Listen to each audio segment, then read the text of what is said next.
You're about to uncover one of the most closely guarded secrets in the entire world of investing. A secret so powerful it took a kid from a quiet American town and turned him into the most successful investor of all time. Who are we talking about? Warren Buffett. What's his magic formula? A deceptively simple yet incredibly potent approach that helped him amass over $100 billion. And the best part? He openly says anyone can follow his path, but before I explain how it actually works, let me ask you something. Have you ever tried investing, jumped on every hot tip you heard, only to end up watching your money disappear? While most people blindly chase hype and buy stocks at their peak, Buffett does the exact opposite. He lives by one golden rule: be fearful when others are greedy, and greedy when others are fearful. And that single piece of advice explains perfectly why, during the 2008 financial meltdown, while the world panicked, Buffett made $10 billion in just a few months. But his story goes much deeper. Buffett never gambled on short-lived market fads. He avoided trendy assets and never tried to predict where prices would go tomorrow. So how did he grow his wealth for over 8 decades without falling into traps that ruin most investors? It all goes back to a lesson he grasped as a child, a lesson that led him to make his first fortune at just 11 years old. Yes, while other kids were playing games, young Warren was already putting his money to work. How did an 11-year-old start his journey to becoming a billionaire? This astonishing story began in the 1940s in a small town nestled in the heart of America. And I'm about to share every detail with you. Don't go anywhere, because this could forever change how you approach investing. The first steps of a legend in the quiet city of Omaha, Nebraska. A skinny 11-year-old boy stepped into a brokerage office for the first time. His eyes lit up as he watched red and green numbers flicker on the ticker board. That boy, Warren Buffett, was about to make a decision that would shape the rest of his life. While other children were trading baseball cards or playing outside, he had a singular goal: to buy his very first stock. And that's exactly what he did. Buffett purchased 3 shares of Citi's Service Preferred at $38 each, but immediately after he bought them, the price stumbled, plunging to $27. Every day he'd return to the brokerage, anxiously watching the numbers, wondering, did I just make a terrible mistake? It was a grueling test of patience for someone so young. Eventually, the stock climbed back up to $40. Buffett sold everything, pocketing a modest $6 profit. For most people, making money on your first investment, no matter how small, would feel like a win, but not for Buffett. Soon after he sold, the stock kept climbing, reaching $200 per share. If he had held on just a little longer, his profits could have been 20 times greater. Right then and there, Buffett learned one of his most important lessons. Real wealth isn't made by trading frantically. It comes from patiently holding great businesses. The making of a financial prodigy that was just the beginning. While many adults struggled to grasp the basics of money, Buffett, at age 6, had already launched his first tiny business. He bought packs of chewing gum and Coca-Cola in bulk, selling them door to door in his neighborhood for a profit. By the time he was 10, his hunger to learn about money and investing had grown even stronger. He devoured every book on business he could find and still reads over 500 pages every day to this day. But what truly set him apart was his fascination with patterns and numbers. Buffett started observing horse races, noticing certain bettors consistently won. What was their secret? They didn't bet on every race. They analyzed stats, identified patterns, and waited patiently for the right horse, then placed a large, calculated bet. This insight was music to Buffett's ears. He realized investing in the stock market was no different. Where most people threw money at stocks blindly, he wanted to analyze, understand the numbers, and only invest. When he was absolutely convinced, he had a great opportunity. Building his first empire by 14, when most teens were busy with school or friends, Buffett decided it was time to scale up. He delivered the Washington Post every morning on his bicycle. What did he do with the money he earned? He bought pinball machines and placed them in local barber shops. While barbers cut hair, kids played pinball, and Buffy turned a cut from every coin dropped into the machines. Thanks to this clever business, he was making thousands of dollars a year, enough to save $5,000 by the time he turned 16, worth over $60,000 today. With that, he decided he never wanted to work for someone else. He was determined to multiply his money by investing, and that's exactly what he did. The game-changing encounter with Benjamin Graham. At 19, Buffett enrolled at the University of Nebraska, then applied to the Columbia Business School. But he wasn't drawn there just by the school's reputation. He had a mission: to study under Benjamin Graham, one of the most brilliant investors of that era. Graham, often called the father of value investing, believed that if you bought a great company at a ridiculously cheap price, the market would eventually correct itself and you'd make a fortune.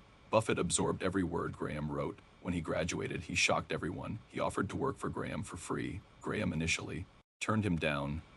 But Buffett's determination paid off. He was finally hired. It was during these years that Buffett learned the key principles that would make him the greatest investor in history. Taking his first major leap toward billions after soaking up everything he could from Graham, Buffett returned to Omaha with a bold plan: start his own investment partnership. He began with a small amount, managing money for family and friends, but it didn't take long before his returns far outpaced the overall market.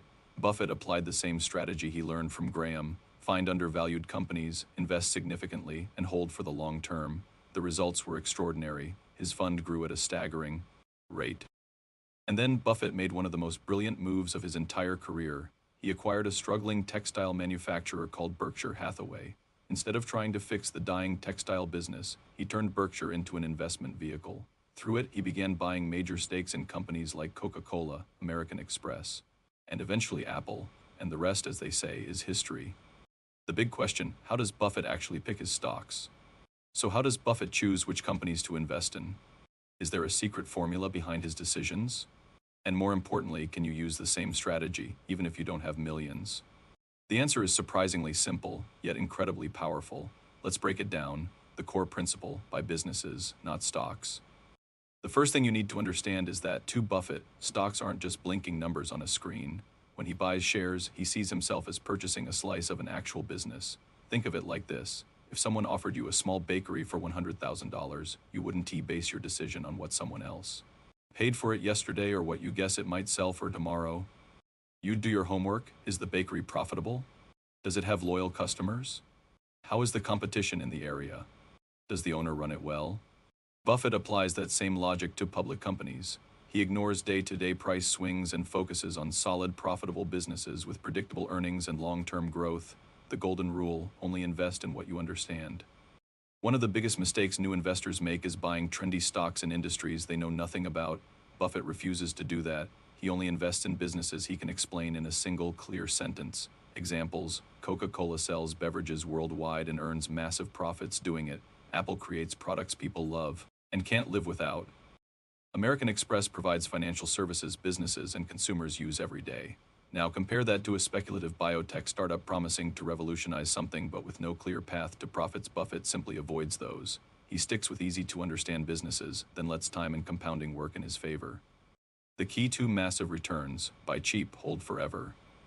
One of Buffett's biggest secrets is patience. He doesn't try to predict where a stock will go tomorrow or next month. Instead, he waits for a great company to be sold at an absurdly low price, and then he buys big and holds for the long haul. Want a real-world example? In the 1980s, Coca-Cola hit a rough patch, and its stock became incredibly cheap compared to the company's true value. Buffett studied the numbers, saw the setback was temporary, and invested $1 billion in Coca-Cola shares. Today, that stake is worth over $25 billion, and he never sold a single share. Why? Because the company continues to earn steady, predictable profits. Buffett often says the best time to sell a great stock is never. As long as the business remains solid, he keeps his position no matter what the market does. The 3 Buffett questions before every investment. Now that you understand his core principles, here's how Buffett simplifies his process with 3 key questions. 1. Does the company have a stable, consistent record of profits? Buffett avoids businesses with erratic earnings. He wants steady, reliable income year after year. 2. Does it have a strong competitive advantage? Buffett calls this a moat, something that keeps competitors from eating into its profits. It could be a powerful brand, exclusive technology, or network effect. Examples:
Here are some of his biggest blunders and what you can learn from them.